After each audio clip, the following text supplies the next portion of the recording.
The gunshot that shattered the morning silence sent every bird within a mile radius fleeing into the pale Arizona sky. And Preston James knew, without looking, that someone had just made the fatal mistake of disturbing his peace. He lowered his coffee cup slowly, dark eyes scanning the ridge above his small cabin, nestled in the scrubland just outside Williams, Arizona. The year was 1876, and in the 3 years since he had settled in this remote corner of territory, he had made it abundantly clear to anyone fool enough to venture near that he preferred the company of his horses to that of any human being. The shot had come from the direction of the main road, perhaps half a mile distant, which meant it was not his immediate concern. Preston had learned long ago that other people's troubles had a way of becoming your own if you let them, and he had no intention of letting anything or anyone disrupt the careful solitude he had constructed around himself like a fortress. He finished his coffee standing on the porch, watching the dust settle in the distance. The morning was crisp despite the season, and he had work to do. His 3 horses needed tending. The fence on the eastern pasture required mending, and he had promised old Gerald Thompson in town that he would break a young mare that had been giving the man trouble. Preston was known for 2 things in Williams: his skill with horses and his absolute refusal to engage in social niceties. He did his work, took his payment, and left without so much as a farewell. Some called him rude, most called him strange. He called it survival. The war had ended 11 years ago, but for Preston, it might as well have been yesterday.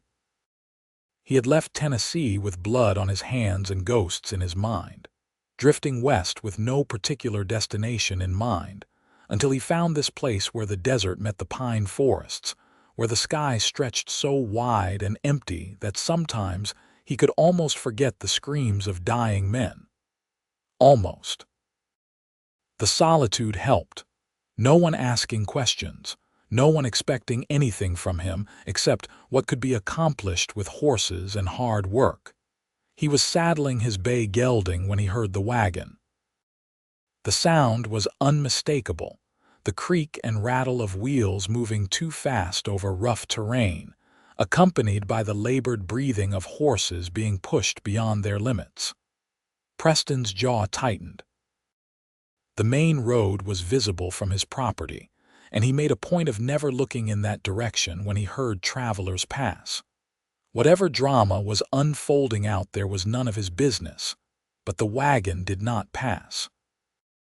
Instead, it turned onto the narrow track that led to his cabin, and Preston felt a cold spike of irritation run through him. He stepped away from his horse, one hand moving instinctively to the revolver at his hip. The wagon came into view moments later, listing badly to one side, pulled by a pair of exhausted horses that looked ready to collapse. The driver was a woman, he realized with some surprise, her dark hair coming loose from its pins, her face pale with fear or exhaustion or both. She saw him and pulled hard on the reins, bringing the wagon to a shuddering halt 20 feet from where he stood. For a moment, neither of them moved. Preston could see blood on her sleeve, though whether it was hers or someone else's, he could not tell from this distance. Behind her in the wagon bed, he glimpsed what looked like supplies, hastily packed and already half spilled across the boards. "Please," she said, and her voice carried across the space between them, cracked with desperation. "Please, I need help." Preston said nothing. He had learned that silence was often the most effective way to make people understand they were not welcome. But this woman did not take the hint. Instead, she climbed down from the wagon with visible effort, stumbling slightly as her feet hit the ground. Now that she was closer, he could see she was young, perhaps 23 or 24, with green eyes that held a fierce determination despite the obvious fear. "There are men following me," she continued, moving toward him. They killed my father 2 miles back. They want the claim deed he was carrying. I need somewhere to hide just until they pass. Please." Preston felt something twist in his chest, an old instinct he had thought long buried. Her father was dead. Men were hunting her. None of this was his problem. He had not asked for this complication, had done nothing to invite it into his carefully ordered world. The smart thing would be to send her back to the main road, tell her to ride hard for Williams, and seek help from the sheriff there. "Sheriff's office is in town," he said, his voice rough from disuse. He rarely spoke more than a few words at a time these days. 2 miles west." "They'll catch me before I make it," she said, and he could hear the tremor beneath her words. "Please, I'm not asking for much. Just let me hide the wagon, hide myself. I'll be gone as soon as it's safe." "Not my concern," Preston said flatly. He turned back toward his horse, dismissing her. It was cruel, perhaps, but kindness was a luxury he could not afford. Kindness meant involvement, and involvement meant pain. He had learned that lesson too many times to count. "My name is Hannah Bailey," she said behind him, and something in her voice made him pause despite himself. "My father was Cornelius Bailey. We've been prospecting in the mountains north of here for the past year. We found something valuable enough that the men who worked for us decided they wanted it for themselves. They killed the others 3 days ago. My father and I ran.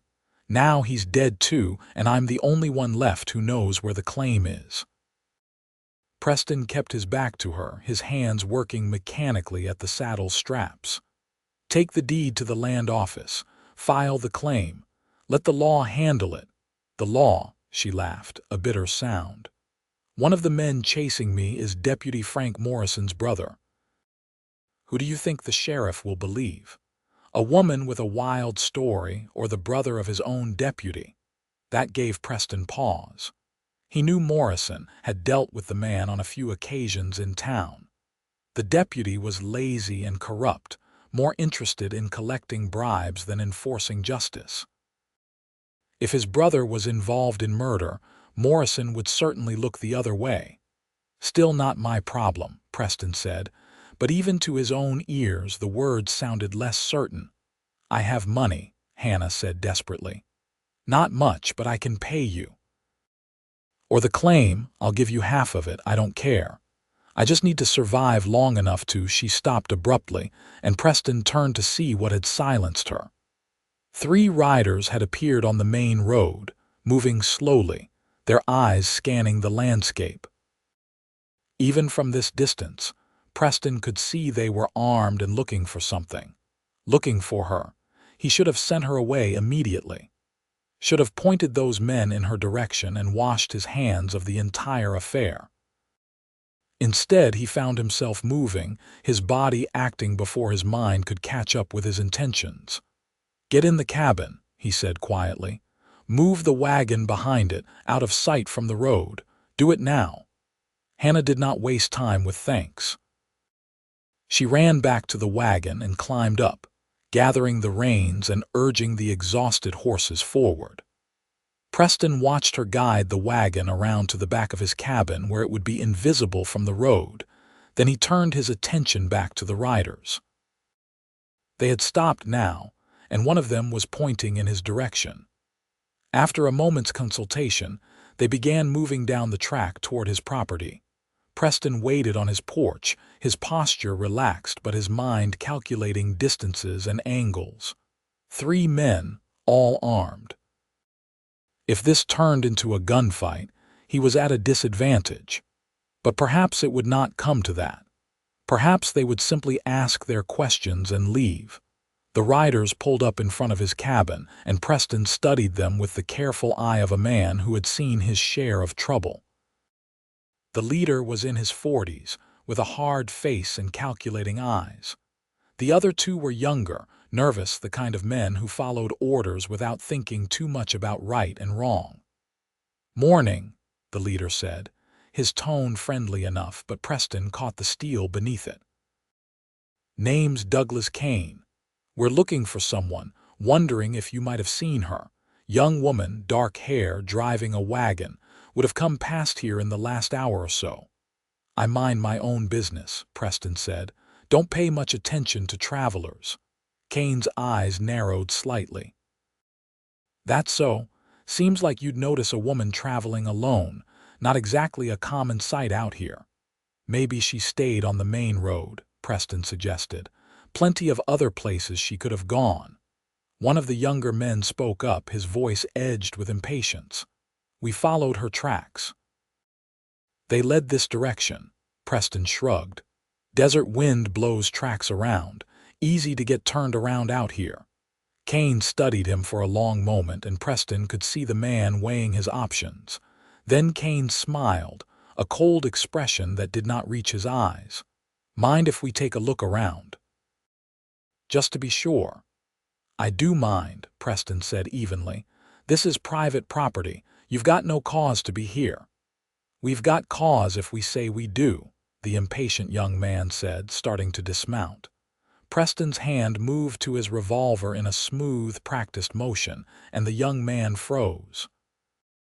"I said you've got no cause," Preston repeated, his voice still quiet but carrying a weight that made all three men tense. "I've told you what I know, which is nothing. Now I suggest you move along before this gets unpleasant." Kane held up a hand, stopping his men from doing anything foolish. "No need for trouble, friend. We're just trying to find what belongs to us. The woman stole something valuable and we aim to get it back." "Like I said, haven't seen anyone," Preston replied.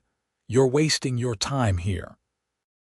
For a moment the standoff held, tension crackling in the air like heat lightning. Then Kane nodded slowly. "All right. But if you do see her, you'd be wise to tell her to give back what she took. Could save a lot of people a lot of trouble." He turned his horse and the other two followed, but not before the young man shot Preston a look of pure hatred. Preston watched them ride back toward the main road, but he noticed they did not continue west toward town. Instead, they took up positions at various points along the road where they could watch for anyone trying to pass. They were settling in for a siege, waiting for Hannah to make a run for it.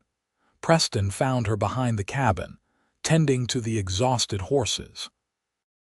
She had already unhitched them from the wagon and was offering them water from his trough. When she saw him, she straightened, her face anxious. "They're gone?" she asked. "They're waiting on the road," Preston said. "Set up to watch for you if you try to leave. They're not going to give up easy." Hannah closed her eyes briefly, and he saw her hands tremble before she clenched them into fists. "Thank you for not telling them I was here. I know you didn't want to get involved." "I'm still not involved," Preston said, more harshly than he intended. "But I'm not going to hand a woman over to killers. Soon as it's dark, you can slip out the back way, head north into the hills. They'll lose your trail in the rocks." "And then what?" Hannah asked, opening her eyes to look at him directly. "I go north, they follow eventually. I can't outrun them forever, and I can't go to the law. Sooner or later they'll find me." "Not my problem to solve," Preston said, turning away, but she followed him. "You could help me get to Prescott," she said. "The territorial capital. There's a judge there who knew my father who would listen to my story. With his help, I could file the claim properly, get protection. It's only a few days' ride." "No," Preston said flatly. He strode toward his cabin, but she kept pace with him, persistent despite everything. "Why?" she demanded. "Why won't you help? You clearly know how to handle yourself. You stood up to those men without flinching. A few days, that's all I'm asking." Preston spun to face her, and something in his expression must have been fierce because she took an involuntary step back. "Because I don't help people. I don't travel with people.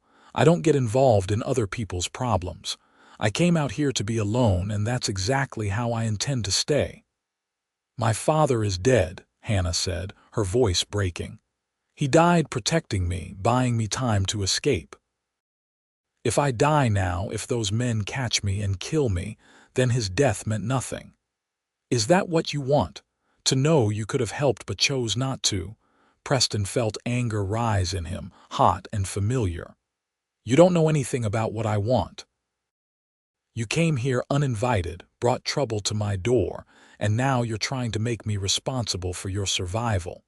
I'm not your father, I'm not your friend, I'm not anything to you. Find someone else to be your hero. He went inside and slammed the door, leaving her standing in his yard. For a long moment, he stood there in the dimness of his cabin, breathing hard, trying to push down the emotions her words had stirred up. He had built this life deliberately, chosen solitude over connection because connection meant vulnerability and vulnerability meant loss. He had lost enough for one lifetime. But as the afternoon wore on, and he tried to return to his normal routine, he found his thoughts drifting back to Hannah Bailey. She had made a small camp behind his cabin, far enough away to respect his demand for space, but close enough that he could see her if he looked out his back window. She sat with her knees drawn up, her arms wrapped around them, staring at nothing. She looked exhausted and lost and utterly alone. Preston tried to ignore her. He worked with his horses, mended his fence, prepared his dinner. But every time he glanced out the window, she was still there, and each time he felt that uncomfortable twist in his chest, that unwelcome reminder that he was not as dead inside as he had convinced himself. As dusk fell, he made a decision he knew he would regret. He fixed a second plate of food, simple fare of beans and cornbread, and carried it outside. Hannah looked up in surprise as he approached, and he saw hope flicker across her face before she carefully schooled her expression to neutrality. "Eat," he said gruffly, holding out the plate. "You'll need your strength if you're planning to travel tonight." She took the plate, her fingers briefly brushing his. "Thank you." He grunted and turned to leave, but her voice stopped him. "Preston James, right? That's what Gerald Thompson called you when I heard him talking about you in town last week. Said you were the best horseman he'd ever seen, but too stubborn and solitary for your own good." "Thompson talks too much," Preston muttered. "He also said you were at Shiloh," Hannah continued quietly. "Said you saw terrible things during the war. Is that why you live out here alone? Because you can't bear to be around people anymore?" Preston's jaw tightened. "Eat your food and mind your business." But Hannah was not done. "My father fought too, for the Union. He never talked about it much, but sometimes I would hear him wake up at night, gasping like he could not breathe. The things men saw in that war, the things they did, it changed them. I understand that." "You don't understand anything," Preston said coldly. "You're a woman who's had one bad thing happen to her. You think that makes you some kind of expert on suffering." Hannah's eyes flashed. "One bad thing. I've watched 5 men die in the past 3 days, including my father. I've been running for my life, knowing that if those men catch me, they'll do things far worse than just kill me. I'm alone, scared, and trying desperately to survive. So yes, maybe I do understand a little about suffering." The silence that followed was heavy with tension. Preston wanted to walk away, to retreat back into his cabin and his carefully maintained isolation. But something kept him rooted to the spot, some part of him that recognized the truth in her words. "I'll take you to Prescott," he said finally, the words coming out before he could stop them. "We leave at first light. 3 days, no more. I get you to the judge, make sure you're safe, then I come back here and you never contact me again. Those are my terms." Hannah's face transformed with relief and gratitude. "Yes, thank you. I agree to everything." Preston nodded curtly and walked back to his cabin, already questioning his sanity. 3 days, he told himself. He could endure 3 days of company. Then his life would return to normal, and Hannah Bailey would become nothing more than a brief interruption in his solitude. He had no idea how wrong he would be. They left before dawn, while the men watching the road were likely still half asleep. Preston had plotted a route that would take them north through rough terrain, avoiding the main roads entirely. Hannah rode one of her wagon horses while Preston took his bay gelding and led a pack horse carrying supplies. They had left the wagon hidden behind his cabin, its contents hastily divided between what was essential and what could be left behind. The first hours passed in silence. Preston set a steady pace, navigating through rocky arroyos and pine-covered hills with the confidence of a man who knew this land intimately. Hannah followed without complaint, though he could see the exhaustion in the set of her shoulders and the way she swayed slightly in the saddle when she thought he was not looking. By mid-morning, they had climbed high enough that Williams was nothing more than a distant smudge below them. Preston finally allowed them to stop near a small spring, letting the horses drink and rest. Hannah dismounted with a barely suppressed groan, and he noticed her wince as she stretched. "You're not used to riding," he observed. "Not for hours at a time, no," she admitted. "But I'll manage." Preston pulled jerky from his saddlebag and handed her a piece without comment. They ate standing up, both of them scanning the landscape behind them for any sign of pursuit. So far, they seemed to be clear, but Preston knew that could change quickly. "How did you end up prospecting with your father?" he asked, surprising himself with the question. He had not intended to make conversation, but the silence felt different now than the comfortable solitude he usually maintained. This silence felt heavy, weighted with all the things neither of them was saying. Hannah seemed equally surprised by his interest. "After my mother died 5 years ago, it was just the two of us. Father had always dreamed of finding gold, making a big strike.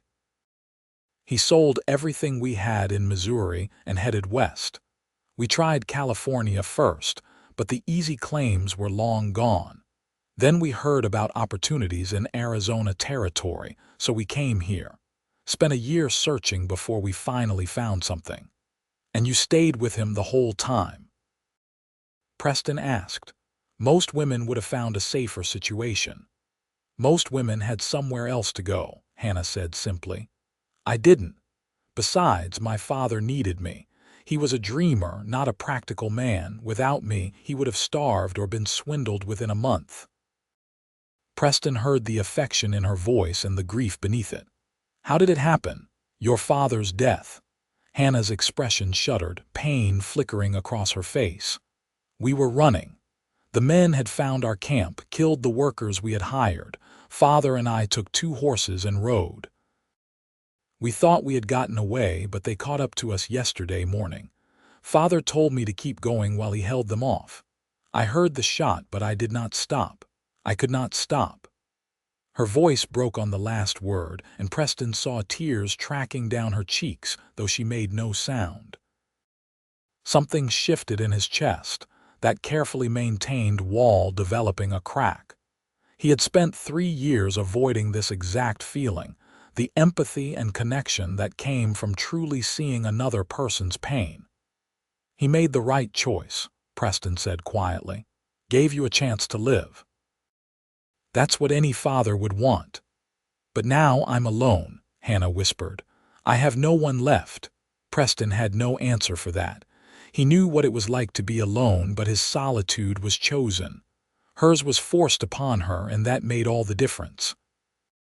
He mounted his horse again, signaling it was time to move on, and tried not to think about how familiar her loneliness felt. They traveled through the afternoon, climbing higher into the mountains.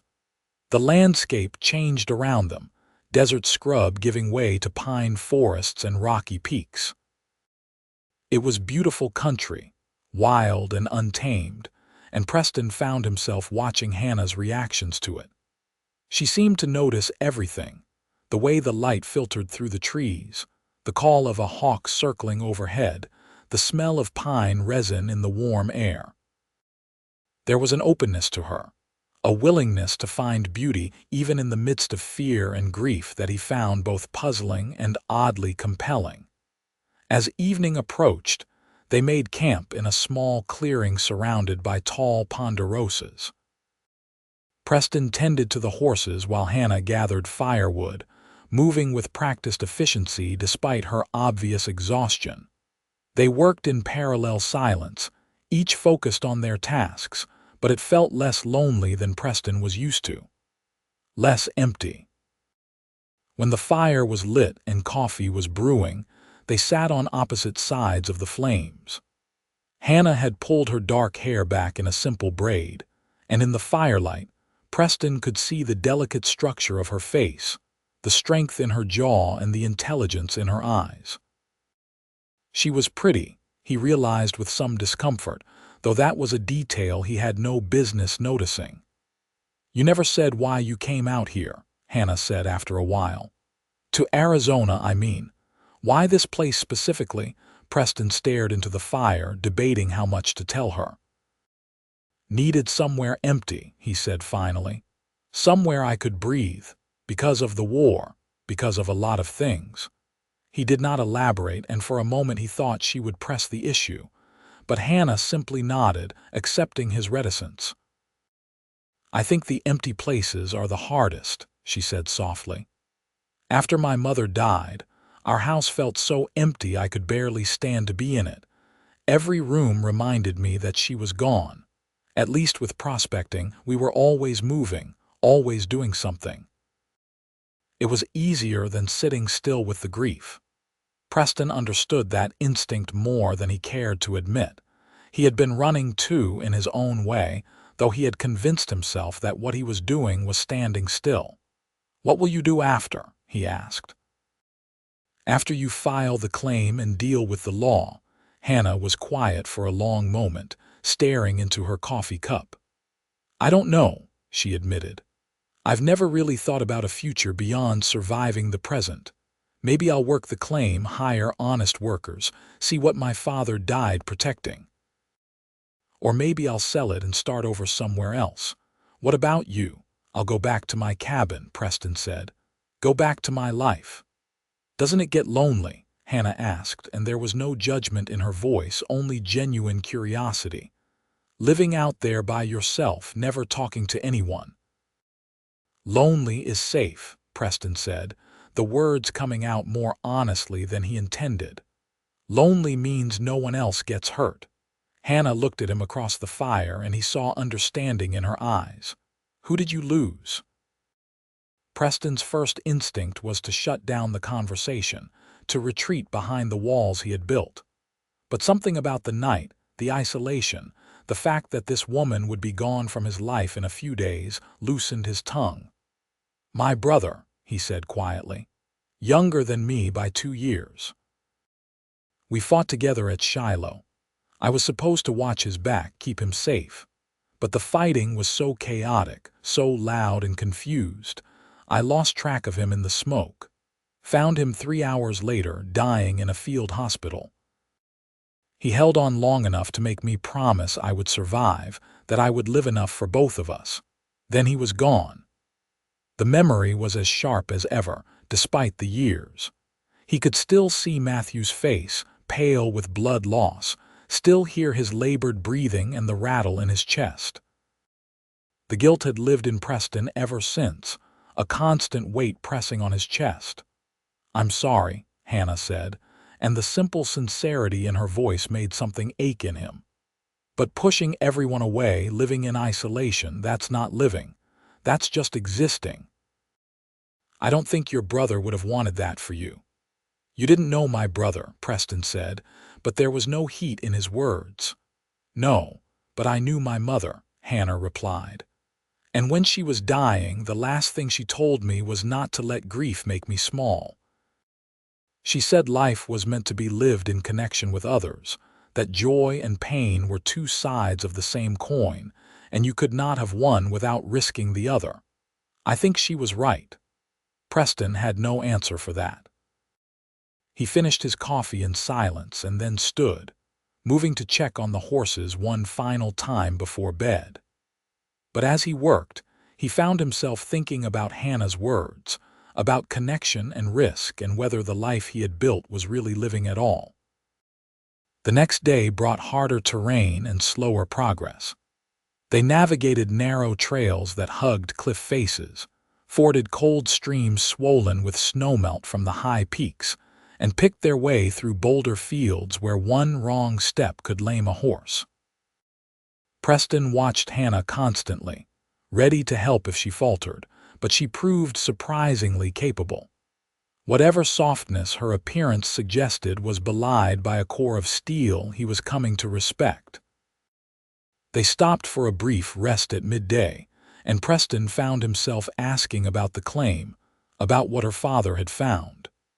Hannah pulled a worn leather pouch from inside her shirt and opened it carefully. Inside was a chunk of rock shot through with veins of gold that glittered even in the shaded light. "It's a good strike," she said. "Not just surface gold, but a real vein. My father estimated there could be thousands of dollars worth, maybe more, enough to change someone's life." "Enough to kill for," Preston observed. "Yes." Hannah tucked the pouch away again, her expression troubled. "I keep thinking about the men who worked for us. They seemed decent enough at first, but when they saw how much gold there was, something changed in them. They started looking at my father differently, started talking in whispers when they thought we could not hear. Father noticed it too. He was planning to go to Williams to file the claim and hire different workers, but they moved faster than we expected. Greed makes men stupid," Preston said. "And dangerous. Have you ever been tempted?" Hannah asked. "You know I'm carrying that pouch. You could take it, file the claim yourself. I could not stop you." Preston met her eyes, seeing the test in the question. "I've got no interest in gold or the trouble it brings. I already have what I need." "Which is peace," Preston said simply, "or as close to it as a man can get." Hannah studied him for a moment, then nodded. "I believe you," she said, and he was surprised by how much her trust meant to him. They pushed on through the afternoon, making better time now that they had descended into a valley where the terrain was more forgiving. Preston was just beginning to think they would make it to Prescott without incident when he heard the sound that made his blood run cold, the distant thunder of multiple horses moving fast. He reined in immediately, holding up a hand to signal Hannah to stop. They both sat frozen, listening. The sound was coming from behind them, perhaps half a mile back and closing fast. Preston cursed under his breath. Somehow, Kane and his men had picked up their trail. "How many?" Hannah asked, her voice tight with fear. "4, maybe 5, Preston estimated. "More than we can fight." He scanned the landscape around them rapidly, his mind working through their limited options. They were in a valley with steep sides, pinned between rock walls that would take too long to climb. Ahead, the valley narrowed before opening up again, and Preston remembered this place from previous travels. There was a side canyon, barely visible unless you knew to look for it, that could provide cover. It was a risk, but they were out of better choices. "This way," he said, spurring his horse forward. "Stay close." They rode hard, the pack horse struggling to keep pace. Behind them, the sound of pursuit grew louder. Preston could hear shouting now, which meant Kane's men had spotted them. He urged his horse faster, ignoring the danger of the rocky ground, focused entirely on reaching that side canyon before they were overtaken. The entrance appeared suddenly, a narrow gap between two rock walls that looked like nothing more than a shadow. Preston guided his horse through without slowing, trusting it to find its footing in the dim light. Hannah followed, the walls of the canyon so close that her legs nearly scraped the stone. The pack horse balked at the entrance, precious seconds ticking by as Preston dismounted and led it through by force. Inside, the canyon opened up slightly, though it remained narrow enough that the high walls blocked most of the sunlight.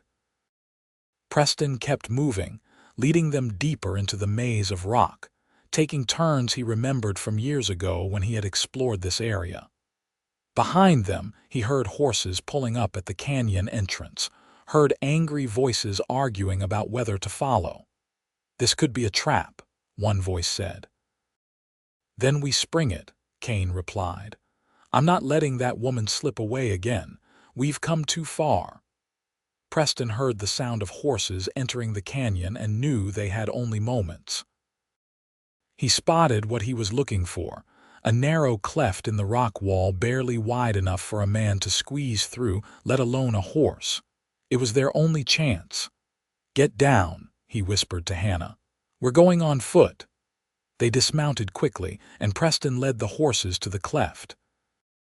Beyond it, hidden from view of the main canyon, was a small enclosed space where the animals could be concealed. It was tight work getting them through, and the pack horse balked again, but finally all three animals were hidden. Preston and Hannah squeezed through after them, pressing themselves against the rock wall just as Kane and his men rode past their position. "They came this way," one of the men said, his voice echoing off the canyon walls. "Tracks are fresh. Split up," Kane ordered. "Check every side passage." "They can't have gone far." Preston heard the men separate, their horses moving in different directions. He and Hannah stood perfectly still, barely breathing, pressed so close together that he could feel the rapid beating of her heart. Minutes crawled by like hours. One of the men rode past their hiding spot twice, so close that Preston could have reached out and touched the horse's flank. But the entrance was too well concealed, just a shadow among shadows, and the rider moved on without noticing. Finally, after what felt like an eternity, Kane called his men back. "This place is a maze," he said, frustration clear in his voice. "We could spend hours searching and find nothing. They might not have even come this way, might have doubled back while we were following false trails." "So we give up?" one of the younger men asked. "We regroup," Kane said. "Head to Prescott and watch the roads there. They're heading for the capital, has to be. We'll catch them when they arrive." The sound of horses retreating gradually faded, and still Preston waited, counting to 100 and then another 100 before he allowed himself to relax. Hannah sagged against the rock wall, her legs shaking with released tension. "That was too close," she whispered. Preston nodded, moving to check on the horses. They were spooked but unharmed. He led them out of the cleft one at a time, then helped Hannah remount. The sun was getting low now, painting the canyon walls in shades of orange and red. "We'll camp here tonight," he said. "Can't risk traveling in the dark, not through terrain like this." They found a sheltered spot deeper in the canyon where a small spring provided water. There was no question of building a fire, not when Kane's men might still be close enough to see the smoke or light. They ate cold rations in the darkness, sitting close together for warmth as the temperature dropped. "Thank you," Hannah said softly. "You saved my life today, again." Preston shrugged, uncomfortable with her gratitude. "Just doing what needed to be done." "No, it's more than that," Hannah insisted. "You could have told those men where I was that first day. You could have refused to take me to Prescott. You could have ridden away just now and saved yourself. But you didn't. You keep choosing to help me, even though I know it goes against your nature." "Maybe I'm just too stubborn to let Kane win," Preston said, deflecting. Hannah was quiet for a moment, and when she spoke again, her voice was thoughtful. "I don't think that's it. I think underneath all that isolation and gruffness, you're a good man who still cares about people, even though you pretend not to." Preston wanted to argue, but the words stuck in his throat, because perhaps she was right. Perhaps underneath all the walls and defenses, some part of him still remembered what it was like to care, to connect, to be part of something larger than himself. The realization was uncomfortable, threatening to the life he had built, but also somehow warm, like sun on his face after a long winter. They sat in silence after that, shoulders touching in the darkness. Eventually, Hannah's breathing evened out as exhaustion claimed her, and she slumped against him in sleep.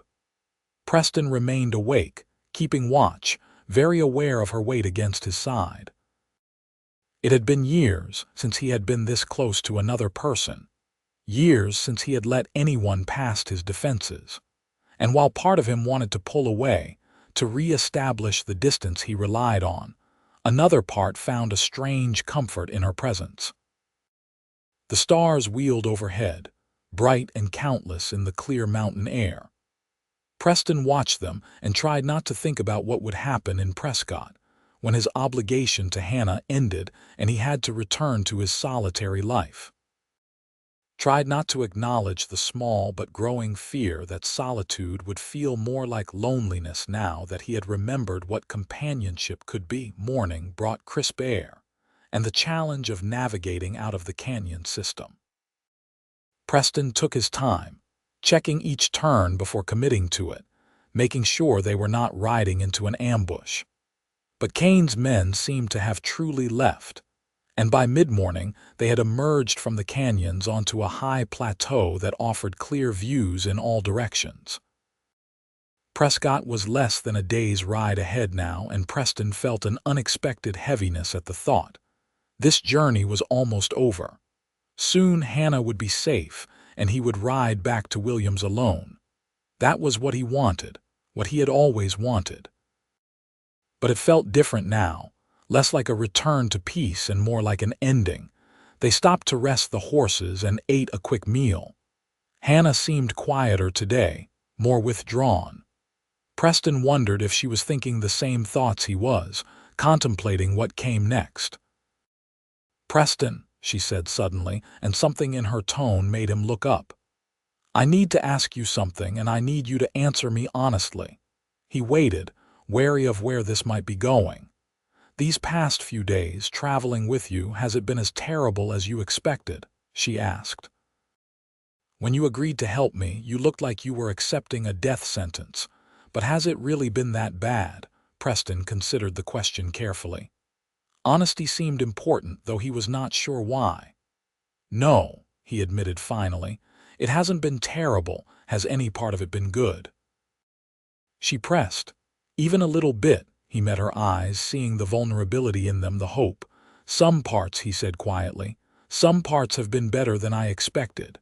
Hannah smiled, a tentative expression that transformed her face. "I'm glad. Because for me, despite everything, despite the fear and the danger and the grief, these have also been some of the best days I've had in a long time. I haven't felt alone. That matters more than I can say." Preston felt something shift in his chest, that crack in his walls widening. "Hannah, I know what you're going to say," she interrupted. "That this is temporary, that you're going back to your life and I'm going on to mine. I know that. But I want you to know that you've given me something important. You've reminded me that there are still good people in the world, people worth trusting. So thank you for that." They rode on in silence, but something had changed between them. Preston found himself watching Hannah more openly now, noticing the way she sat her horse, the play of sunlight in her dark hair, the strength and grace in her movements. He found himself imagining what it would be like if this journey did not end, if they just kept riding together into some undefined future. The thought should have terrified him. Instead, it felt almost comfortable, like a coat he had forgotten he owned. By late afternoon, Prescott appeared in the distance, a sprawling town nestled in a valley between pine-covered hills. It was considerably larger than Williams, the territorial capital bustling with activity even from a distance. Preston felt his stomach tighten as they approached. This was it, the end of their journey. They rode through the outskirts of town, past mining operations and freight yards, into streets crowded with wagons and pedestrians. Hannah looked around with wide eyes, overwhelmed by the noise and activity after days in the wilderness. Preston led them directly to the courthouse, a substantial adobe building in the town center. "Judge Marcus Henley," Hannah said, reading the name from a plaque outside. "That's who my father wanted me to see. He and Father worked together years ago before Father came west." They dismounted and tied their horses. Preston checked his revolver out of habit, then followed Hannah inside. The building was cooler than the street, with high ceilings and thick walls. A clerk directed them to Judge Henley's chambers on the second floor. The judge was a man in his 60s with shrewd eyes and a kind face. When Hannah gave her name, his expression shifted immediately to concern. "Hannah Bailey," he said, standing up from his desk. "I heard about your father's death. A prospector brought news to town yesterday. I'm so very sorry." Hannah's composure cracked slightly. "You heard already, just that Cornelius was killed, no details," Henley said.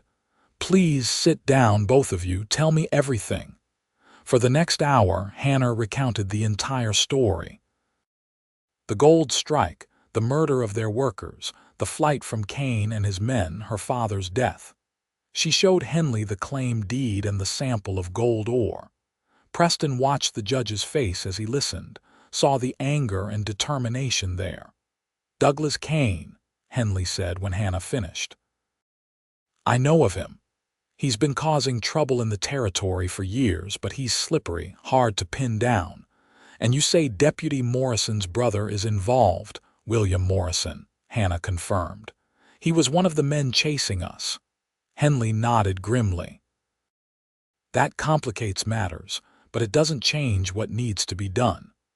I'll file your claim immediately and send telegrams to the territorial governor and the federal marshal.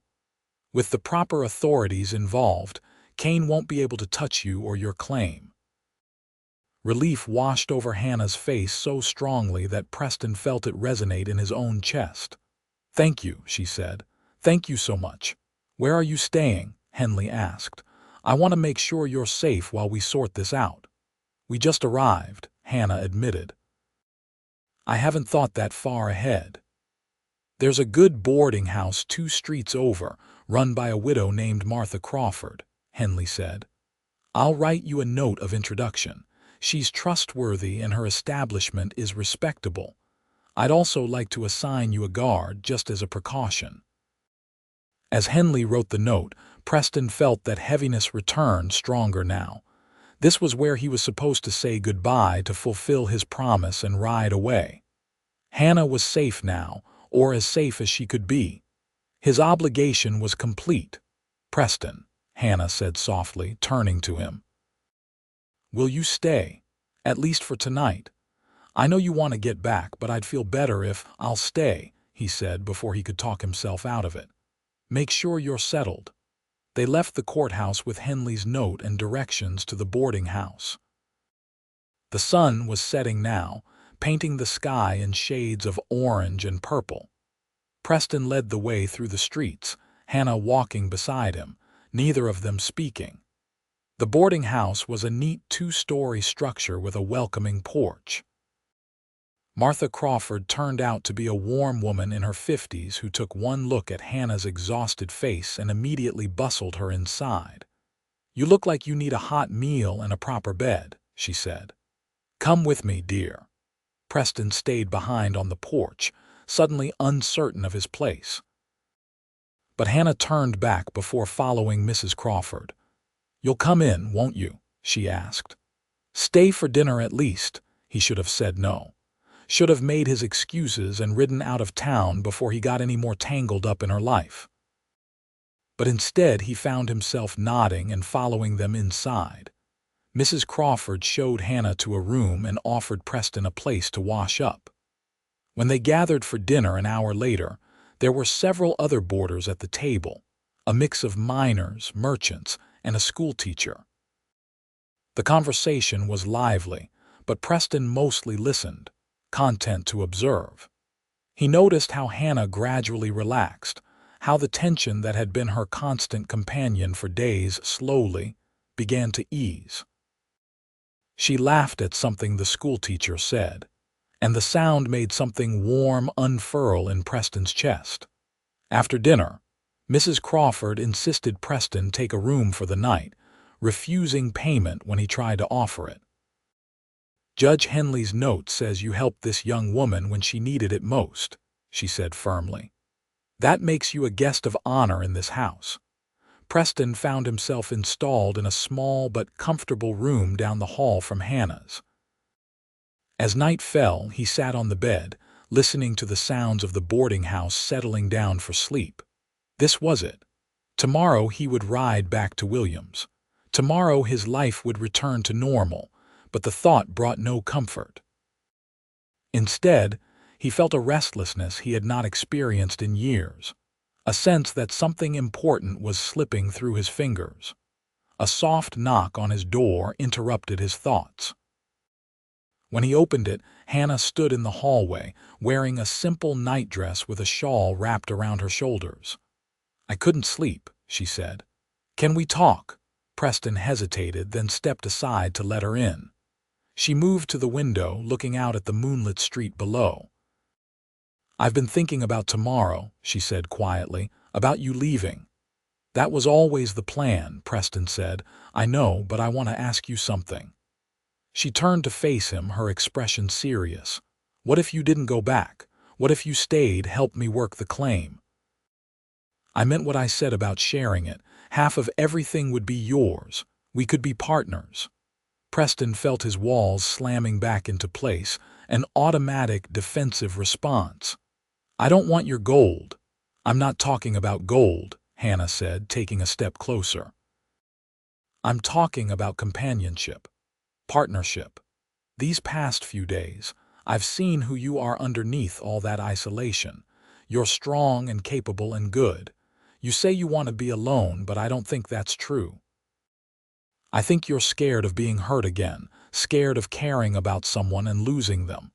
But Preston, isn't that fear worse than the fear of actually living?" "You don't understand," Preston said, his voice strained. "Everyone I care about ends up dead or damaged. My brother, men I fought with, people I tried to protect. I'm poison to people who get close to me." "That's grief talking, not truth," Hannah said gently.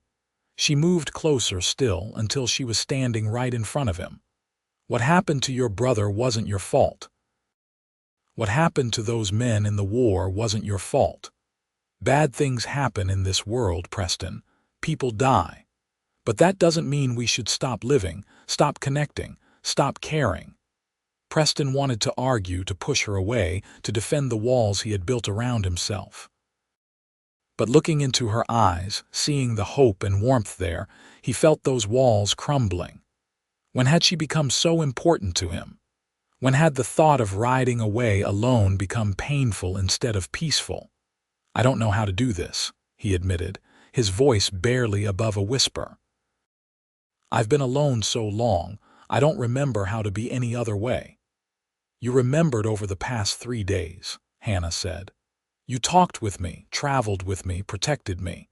You were connected to another person, Preston. You just have to decide if you want that to continue." She reached up and touched his face, her hand gentle against his bearded cheek. Preston closed his eyes, overwhelmed by the contact, by the tenderness in her touch. How long had it been since anyone had touched him with kindness? How long since he had allowed it? "Stay," Hannah whispered. "Please. Not for the gold or the claim. Stay for me. Stay because I think you're as tired of being alone as I am." Preston opened his eyes and looked at her, really looked at her. He saw her strength and her vulnerability, her courage and her need. He saw someone who had been through terrible things, but had not let them destroy her capacity for hope. And he realized with a shock that ran through his entire body that somewhere in the past 3 days, he had fallen for her. Despite his best efforts, despite all his careful defenses, Hannah Bailey had gotten past them all. "I'm not good at this," he said. "I'll mess it up. I'll be difficult and stubborn and probably hurt you without meaning to." "I know," Hannah said, smiling through tears. But I think you're worth the trouble, and I think maybe I'm worth taking a chance on too." Preston made a decision that terrified and thrilled him in equal measure. He pulled Hannah into his arms, holding her tightly, feeling her warmth and solidity against him. She wrapped her arms around his waist, her head against his chest, and they stood there in the moonlight streaming through the window, two lonely people finding unexpected comfort in each other. "I'll stay," he said into her hair. "I'll try, that's all I can promise." "That's enough," Hannah said. "That's more than enough." They stood there for a long time, neither wanting to let go. Eventually, Preston walked her back to her room, but at her door she pulled him down for a kiss. It was tentative at first, both of them out of practice and uncertain. But then it deepened, becoming something real and alive, a promise of things to come. When they finally pulled apart, both were breathing hard. "Good night, Preston," Hannah said softly. "Good night," he managed, then watched her slip inside her room before returning to his own. He lay awake for hours, his mind racing. He had just committed to something he had sworn he would never do again, opened himself up to another person, made himself vulnerable to loss. It was terrifying. But underneath the fear was something else, something warm and hopeful that he had thought long dead. Maybe Hannah was right. Maybe hiding from life was not the same as living it. Maybe it was time to take a chance on something other than solitude. The next morning brought new challenges and unexpected complications. Preston woke to find Hannah already up and dressed, talking urgently with Mrs. Crawford in the front room. When he joined them, he saw the worry on both their faces. "What's wrong?" he asked. "Judge Henley sent a message," Hannah said. "Douglas Kane is in Prescott.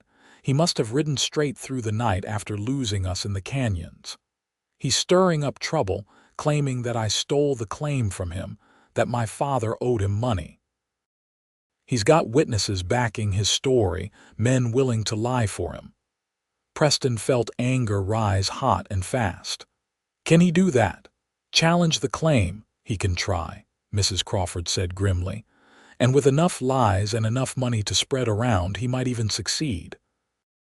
The law is one thing, but public opinion is another." "We need to get back to Judge Henley," Preston said. "Figure out our next move." They walked to the courthouse together, Preston hyper-aware of their surroundings, watching for any sign of Kane or his men. Prescott felt different this morning, the friendly bustle of yesterday replaced by an undercurrent of tension. They found Judge Henley in his chambers, looking troubled. "I'm glad you're here," he said when they entered. "We have a problem.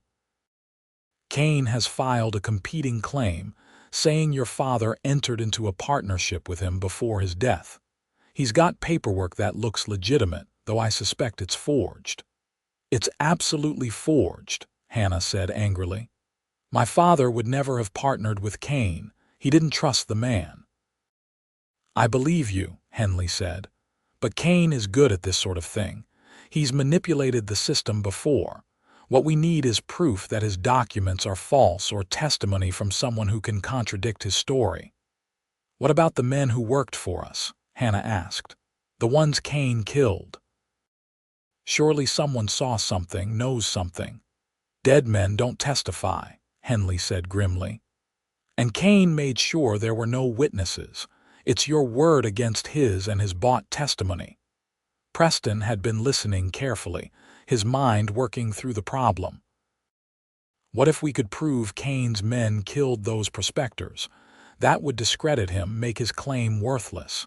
"We'd need evidence," Henley said. "Something concrete." "The site," Hannah said suddenly. "The claim site where the workers were killed. There might be something there, some evidence we could use." "It's a 2-day ride back," Preston said, "and Kane would be watching for us to go there." "But if we could get there without being seen, if we could find something," Hannah said, her excitement growing, "it could change everything." Henley considered this, then nodded slowly. "It's risky, but it might be our best option. I can stall the claim hearing for a few days, say we're waiting for documents from the land office in Williams. That would give you time to get there and back. Preston did not like it. Going back into territory where Kane and his men were actively searching for them was dangerous. But he also saw the determination in Hannah's face and knew she would go with or without him. At least if he went with her, he could try to keep her safe. "We'll need supplies," he said. "And we'll need to be careful. Kane will have men watching the roads." They spent the rest of the morning preparing. Judge Henley arranged for supplies and fresh horses, refusing to let them use their exhausted mounts from the journey to Prescott. He also provided a letter of authority, making it clear that they were acting under his direction. Preston checked his weapons carefully and purchased extra ammunition. By early afternoon, they were ready to leave. Mrs. Crawford packed them food and made them promise to be careful. Judge Henley pulled Preston aside before they mounted. "Take care of her," the judge said quietly. "Cornelius was a good man, and his daughter deserves better than the hand she's been dealt." "I will," Preston promised, surprised by how much he meant it. They rode out of Prescott heading west, then circled north once they were out of sight of town, using the tactics Preston had learned during the war to hide their trail. The claim site was in the mountains north of Williams, a hard 2 days' ride through rough country. They pushed hard that first day, stopping only briefly to rest the horses. As night fell, they made camp in a dense pine forest that offered good concealment. Preston built a small fire, just enough for coffee and warmth, while Hannah tended to the horses. When they finally sat down to eat, exhaustion was written on both their faces. "Are you having second thoughts?" Hannah asked. "About staying, I mean, about trying to make this work." Preston looked at her across the fire at the way the light caught in her eyes, the determined set of her jaw despite her obvious fatigue. "No second thoughts," he said. "Are you, now that you've had time to think about it?" "None," Hannah said firmly. "I meant what I said. I think we could be good together, Preston. I think we could build something real." "Your father might not have approved," Preston said. "A broken-down ex-soldier with more ghosts than future." "My father would have liked you," Hannah said with quiet certainty. "He always said character mattered more than circumstances. And you have character, Preston James. You just hide it well." Preston felt warmth spread through his chest, a feeling so unfamiliar it took him a moment to recognize it as happiness. "I want to try," he said. "Really try. Not just with the claim, but with everything. With you." Hannah smiled, and in that moment she was the most beautiful thing Preston had ever seen. "That's all I'm asking for, a real chance for both of us." They finished their meal in comfortable silence, then banked the fire for the night. Preston set up their bedrolls close together, and when they lay down, Hannah reached over and took his hand. They fell asleep like that, fingers intertwined, two people who had been alone too long finding comfort in connection. The second day brought them into the high mountains where Cornelius Bailey had made his strike. Hannah guided them now, following landmarks she remembered. They moved cautiously, aware that Kane's men might still be in the area. By late afternoon, they had reached the claim site. It was immediately obvious that something violent had happened here. The small camp was destroyed, tents slashed and supplies scattered. There were dark stains on the ground that Preston recognized as old blood. Hannah dismounted slowly, her face pale as she took in the destruction. "This is where it happened," she said quietly. "Where they killed our workers." Preston moved through the campsite carefully, looking for anything that might serve as evidence. Most of the camp's contents were ruined or stolen, but near what had been the cook tent, he found something interesting. A knife with initials carved into the handle. "W.M. William Morrison, Hannah," he called. "Look at this." She came over and examined the knife, then nodded slowly. That's Morrison's. I remember seeing him with it. He was always playing with it, flipping it through his fingers. It was not much, but it was something, a direct link between Morrison and the murder site. Preston wrapped the knife carefully in cloth and tucked it into his saddlebag. They continued searching, finding a few more items that had belonged to Kane's men, enough to establish their presence at the site. "Let's check the mine itself," Hannah said, pointing to a rough entrance dug into the side of the mountain. "My father kept records there in a metal box. If Kane didn't find it, it might have information we could use." They lit a lamp and entered the mine carefully. It was not very deep, maybe 50 feet, but the vein of gold was clearly visible in the rock walls. Near the back, Hannah found what she was looking for, a metal box hidden beneath loose stones.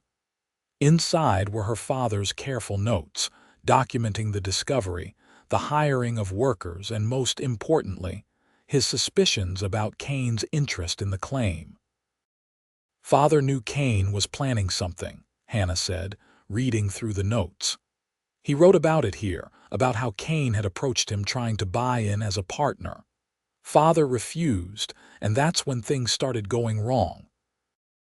Workers reporting strange men watching the camp, supplies going missing. It was the evidence they needed, testimony from beyond the grave that would contradict Kane's claims." Preston felt relief wash over him, followed quickly by caution. "We need to get this back to Prescott."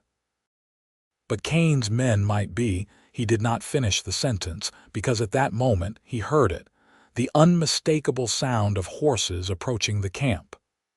Preston grabbed Hannah's arm and pulled her deeper into the mine, extinguishing the lamp.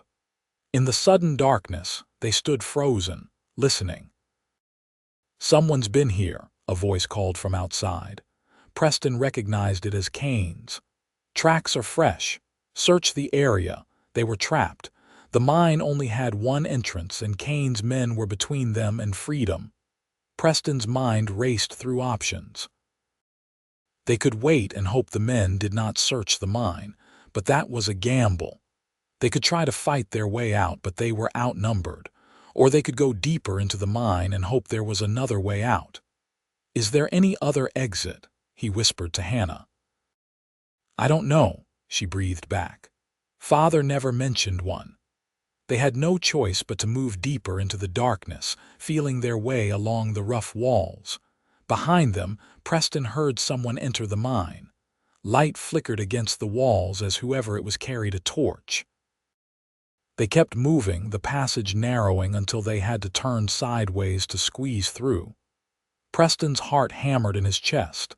If this passage dead ended, they were finished. Then Hannah gasped softly. "I feel air moving. There might be an opening." They pushed forward with renewed urgency, following the faint current of fresh air. The passage twisted and turned, getting narrower and more treacherous. Behind them, the light grew brighter as more men entered the mine. Voices echoed off the walls, making it impossible to tell how close their pursuers were. Finally, when Preston was beginning to think they would be caught after all, the passage opened up slightly and he saw it.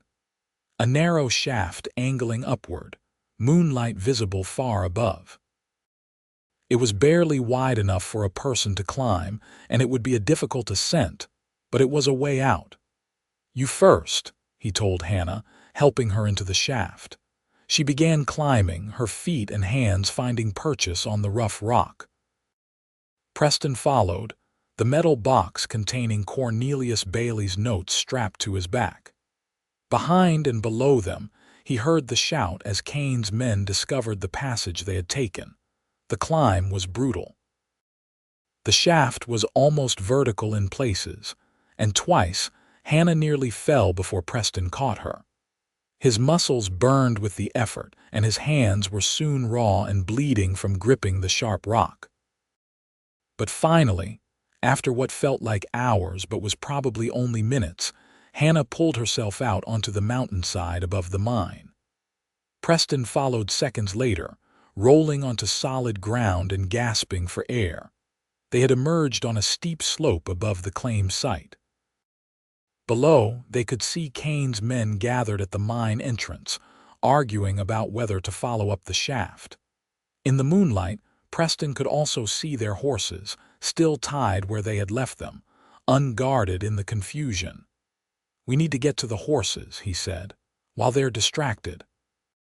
They half climbed, half slid down the slope, using the darkness and chaos as cover.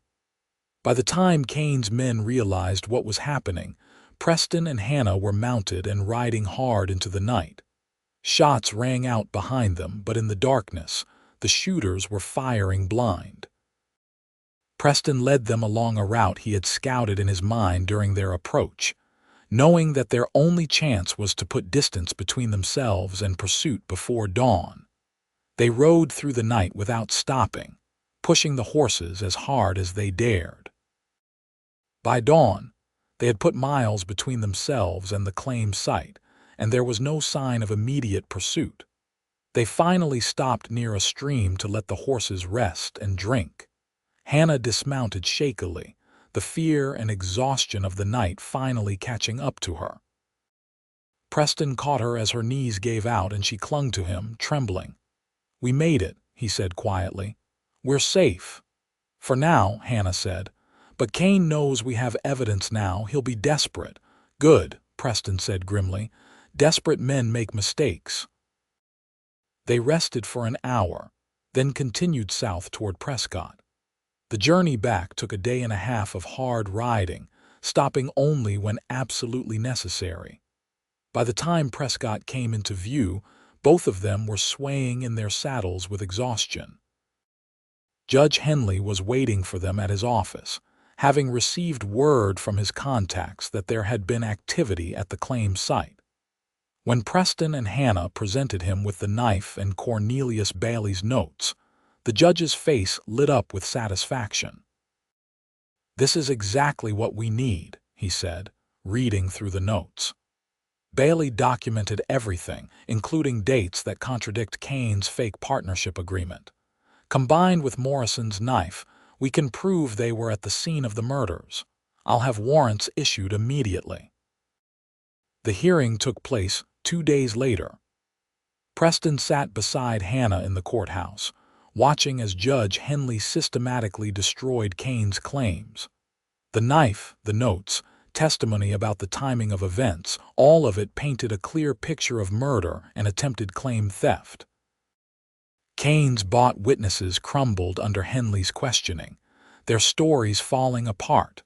When it was over, Kane was arrested along with William Morrison and the other men who had participated in the murders. Deputy Morrison from Williams was suspended pending investigation into whether he had aided his brother. Hannah's claim was confirmed and filed properly. She now legally owned one of the richest gold strikes in the territory. After the hearing, as they walked out of the courthouse, Hannah stopped and looked up at Preston. "We did it," she said wonderingly. "It's really over." "It's over," Preston confirmed. "You're safe now and rich, probably." Hannah laughed, but there was something uncertain in her eyes. "About that, about the claim, I meant what I said about splitting it. Half is yours if you still want to stay and work it with me." Preston looked down at this remarkable woman who had tumbled into his life and changed everything. "I don't want the gold," he said, "but I want to stay. If the offer's still open." "The offer is definitely still open," Hannah said, her face transforming with joy. "But what do you want if not the claim?" Preston took both her hands in his, right there in the street with people walking past and the sun warm on their faces. "I want to try building a life with you. I want to wake up in the morning and have someone to share coffee with. I want to work hard during the day and have someone to come home to at night. I want to remember what it's like to be part of something bigger than myself." Hannah's eyes were bright with tears. "That sounds perfect. That sounds like everything I want too." Preston pulled her close and kissed her, not caring who saw, not caring about anything except this woman and this moment and the future they were going to build together. When they finally broke apart, both were grinning like fools. "So what do we do now?" Hannah asked. "Hire workers for the claim. Start mining, eventually," Preston said. "But first, I think we should go back to Williams. I need to settle things at my cabin, and we need to decide where we're going to live. Together." The word "together" still felt strange on his tongue, but also right in a way that nothing had felt right in years. They spent another week in Prescott, making arrangements. Hannah hired a lawyer to handle the claim paperwork and to oversee the hiring of workers. She arranged for a percentage of the profits to go to the families of the men who had been killed, a gesture that made Preston respect her even more. They bought supplies and made plans, talking late into the night about what they wanted their future to look like. Finally, they were ready to return to Williams. The ride back was completely different from their frantic journey north. This time they traveled at a leisurely pace, stopping to admire the scenery, talking about everything and nothing.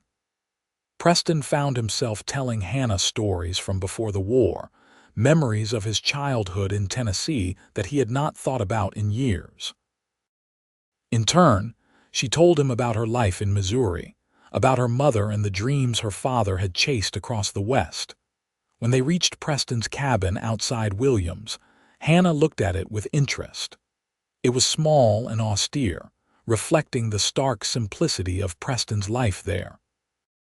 But she did not criticize or suggest changes. Instead, she simply said, "It must have been very peaceful here." "It was," Preston admitted, "but it was also lonely, even though I didn't want to admit it." They decided to keep the cabin, but also to build a larger house near the claim site where they would spend most of their time. Preston would maintain his horse training business, while Hannah would oversee the mining operation. It would be a partnership in every sense, both of them contributing their strengths. The weeks that followed were full of activity. They hired a crew of workers, men carefully vetted by Judge Henley to ensure they were honest and trustworthy. They began construction on a house near the claim, a simple but sturdy structure that would serve as both home and office. Preston found himself enjoying the bustle and noise, the sense of purpose that came from building something with someone else. But more than the work, he treasured the quiet moments.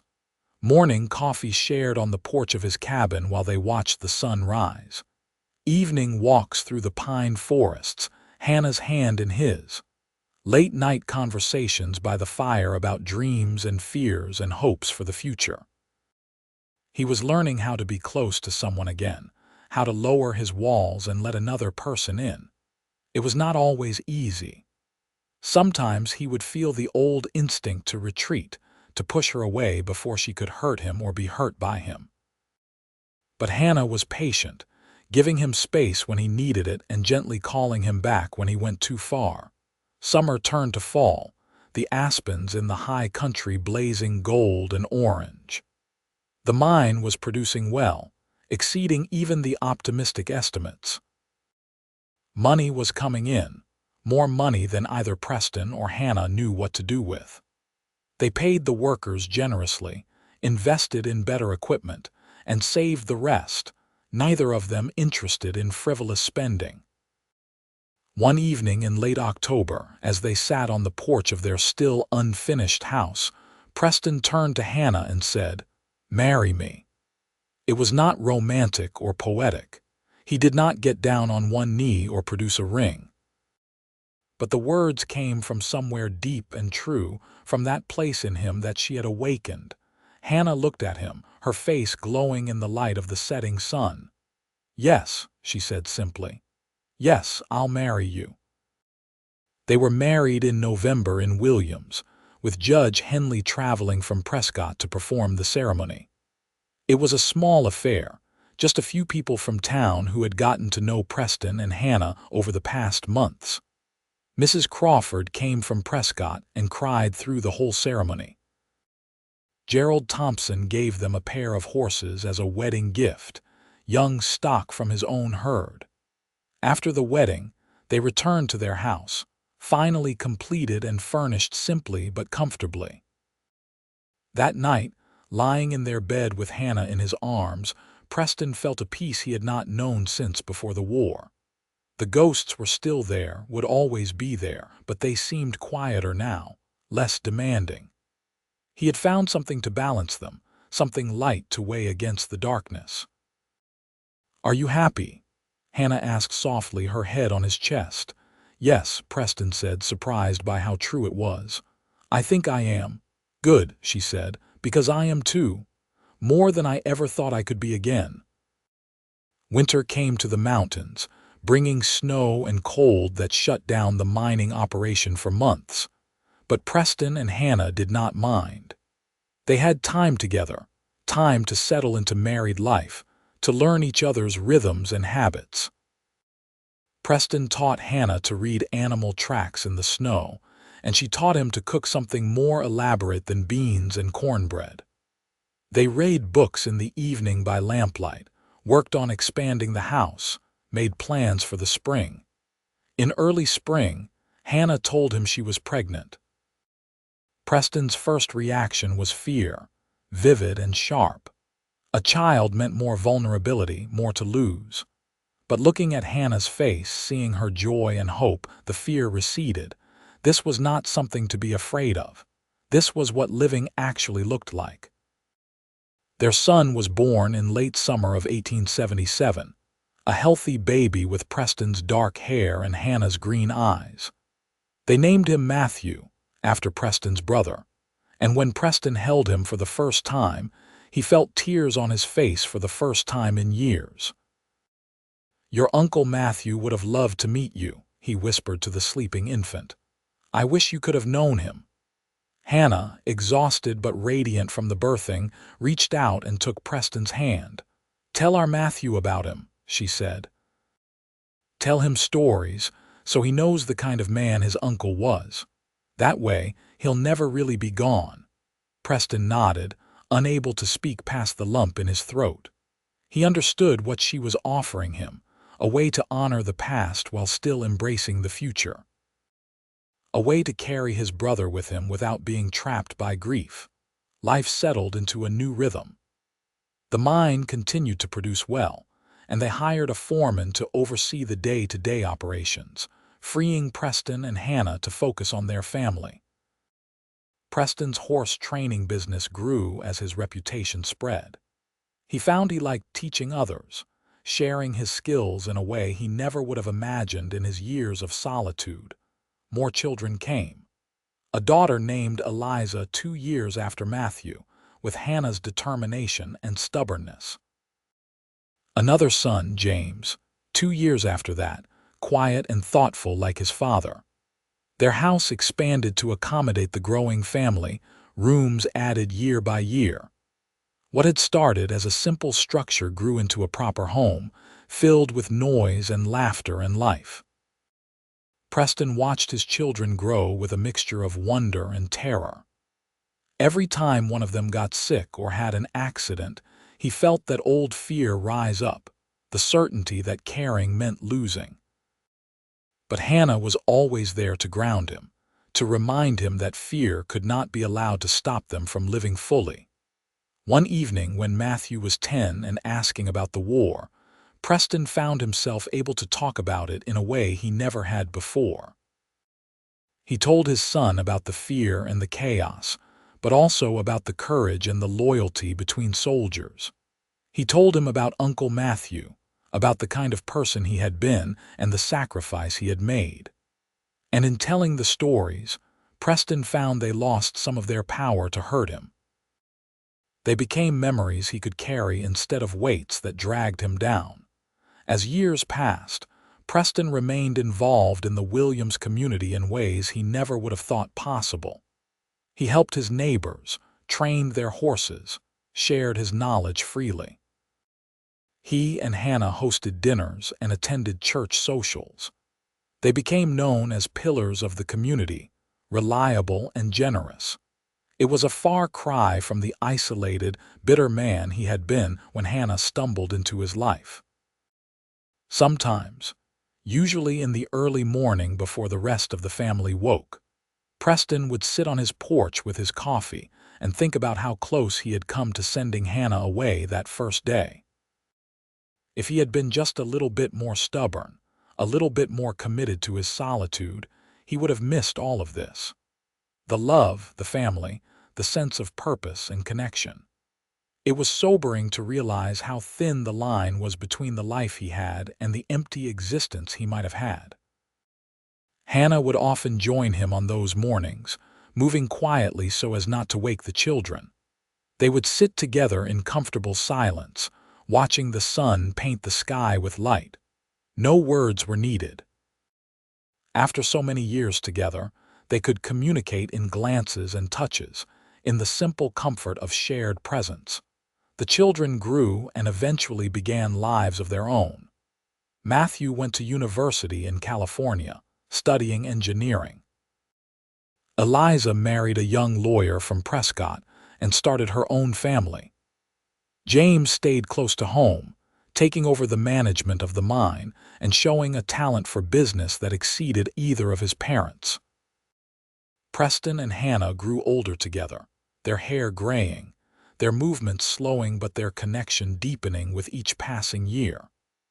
The mine eventually played out, the gold finally exhausted, but by then they had more than enough money set aside. They sold the claim and focused on the horse ranch, which had grown into one of the most respected operations in the territory. Arizona achieved statehood in their later years, and they celebrated with their children and grandchildren gathered around them. Preston looked at the faces of his family, all of them existing because he had made the choice to help a desperate woman instead of turning her away, and felt gratitude so profound it was almost painful. On a warm evening in the spring of 1903, Preston and Hannah sat on their porch as they had done thousands of times before. They were in their 70s now, both still healthy but feeling the weight of their years.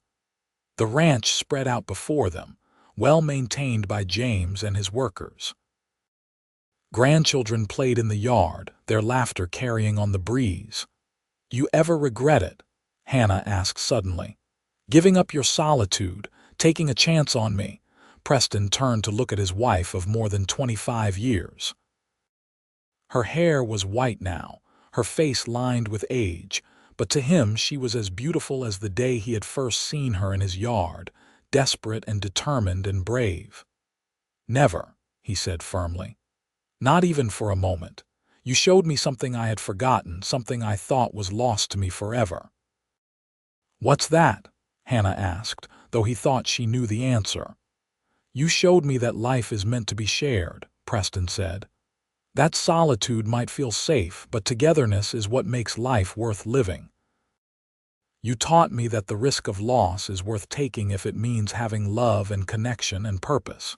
You saved me, Hannah, just as surely as I helped save you that day." Hannah reached over and took his hand, her grip still strong despite her age. "We saved each other," she said. "That's what love is, I think. Two people choosing each other, over and over, even when it's hard, especially when it's hard." They sat in silence as the sun set, painting the sky in shades of gold and crimson. Around them, their family continued their activities, the next generation and the one after that carrying forward the legacy that Preston and Hannah had built. It had all started with a single choice on a dusty morning in 1876, when a solitary man decided that maybe, just maybe, he could risk caring one more time. As darkness fell, and the stars began to emerge, Preston reflected on the journey that had brought him here. From the battlefields of Tennessee to the isolation of his cabin to this moment surrounded by family and love, it had been a long and winding path. But he would not change any of it. Every scar, every loss, every moment of pain had led him to Hannah and to the life they had built together. "Thank you," he said quietly, "For what?" Hannah asked. "For not giving up on me," Preston said. "For seeing something worth saving even when I couldn't see it myself. For showing me the beauty of togetherness when I was content with solitude." Hannah squeezed his hand. "You're welcome. And thank you for taking a chance on a desperate woman with nowhere else to turn. Thank you for choosing to live again instead of just existing." They continued sitting together as the night deepened, their hands intertwined, their hearts still beating in rhythm after all these years.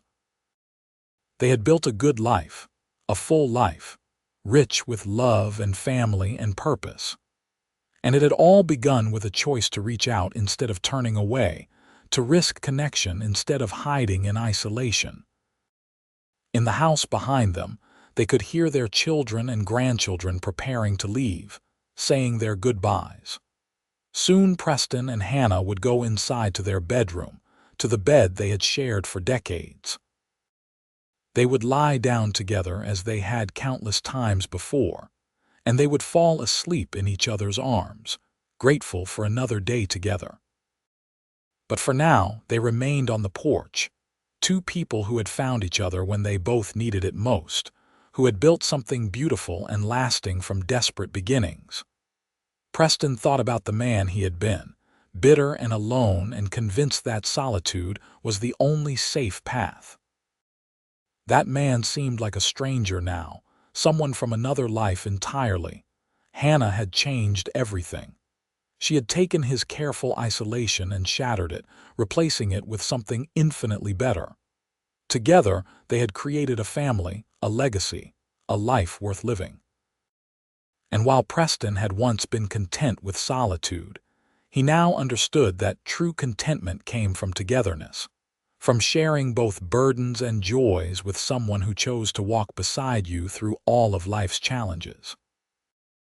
As they finally rose to go inside, Preston took one last look at the land they had built their life upon. The mountains in the distance, the ranch spreading out below, the house filled with the echoes of children and grandchildren. All of it was possible because of one simple truth. Love was worth the risk. Connection was worth the vulnerability. Togetherness was worth more than any amount of safety found in solitude. They walked inside together, Preston's arm around Hannah's waist, her head leaning against his shoulder. Behind them, the door closed softly, shutting out the night.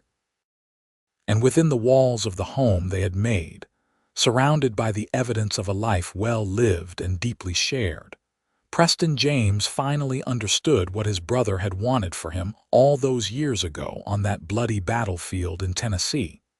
Matthew had not just wanted Preston to survive. He had wanted him to truly live, to love, to build something meaningful with whatever years he was given. It had taken Preston a long time to honor that wish, but with Hannah's help, he had finally done it.